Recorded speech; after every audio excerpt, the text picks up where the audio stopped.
तो इस वीडियो को देखकर आपको ये तो पता चल गया होगा कि किस बारे में बात होने वाली है। डीएम बनना चाहते हो?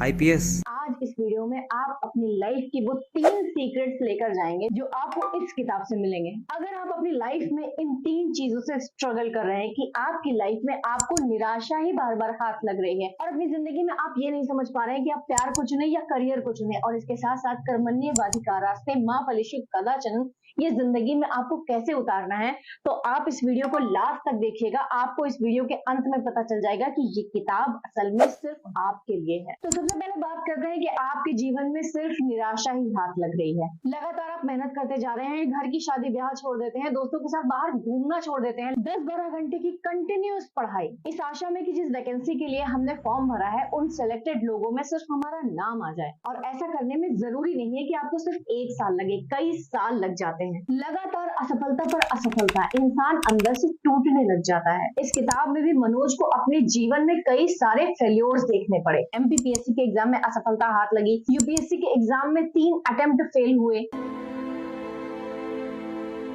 और जैसा कि इस नॉवेल का नाम है वो 12वीं भी फेल थे। कभी भोजन की व्यवस्था नहीं हो पा रही है, कभी रहने की व्यवस्था नहीं हो पा रही है, कपड़े और लग्जरी की तो आप बात ही छोड़ दो, आटा चक्की में आटा पीस रहे हैं, टेम्पो के कंडक्टर, और इसके साथ साथ दिल्ली में रहते हुए सिर्फ इस वजह से कि पढ़ाई और किताबों की व्यवस्था हो जाए उन्होंने कुत्ते टहलाने का भी काम किया। ये किताब ले लूंगा तो पंचर भर के भी पैसे नहीं बचेंगे, क्या करूं?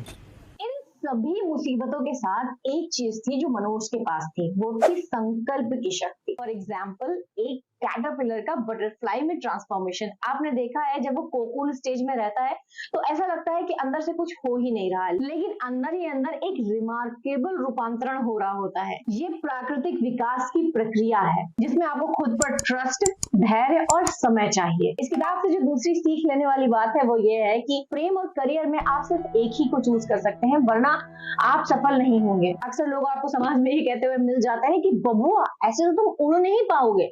बीए से क्या होता है, आजकल सब मारे मारे घूम रहे हैं बीए करके। प्यार पैर में बेड़ी के समान है। कोई बुआ और चाची आपको ये कहते हुए मिल जाएंगे कि ये कुछ नहीं कर रहा है, ये सिर्फ और सिर्फ प्यार मोहब्बत के चक्कर में पड़ा हुआ है और पैसा बर्बाद कर रहा है। हम सभी के घर में या बाहर कहीं दरारों में से आपने कंक्रीट में से पीपल का या बरगद का पौधा निकलता हुआ देखा होगा। डिस्पाइट द टफ एनवायरनमेंट उनको किसी खाद पानी की जरूरत नहीं होती। पता नहीं कौन सी ऐसी शक्ति होती है जो उनसे ये काम करवाती है। और तो और यही पौधे सबसे ज्यादा मजबूत निकलते हैं क्योंकि इतनी परेशानियों और मुसीबतों को सहते हुए वो इतना ज्यादा मजबूत हो जाते हैं कि वो आगे चलकर थ्राइव करते हैं। Similarly you can also do.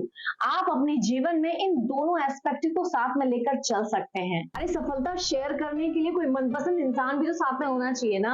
आपके पास सेंस ऑफ पर्पस जो लाइफ का है वो नहीं छूटना चाहिए। अब तो पहली बार में ही सिलेक्शन लेना है। और ये सब मनोज और श्रद्धा ने किया। कैसे? म्यूचुअल सपोर्ट से, ओपन कम्युनिकेशन से।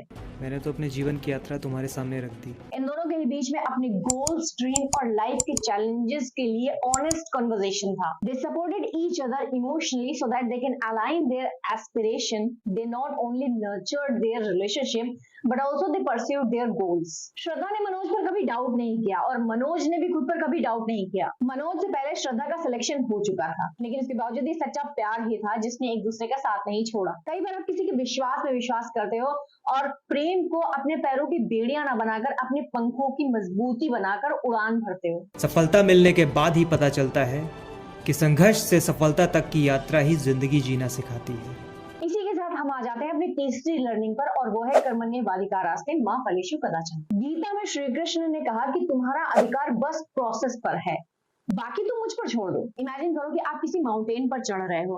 उस माउंटेन पर चढ़ते हुए आप ये नहीं सोचते हो कि अरे यार अभी हमें कितना और ज्यादा चढ़ना है। आप डिस्करेज नहीं होते, या सिर्फ आप ये नहीं करते कि खड़े हो गए और पर्वत शिखर को देख रहे हैं। Instead you focus on each step, taking one at a time. You have trust कि अगर हम कंटिन्यूअसली आगे बढ़ते रहेंगे तो हम चोटी पर पहुंच ही जाएंगे।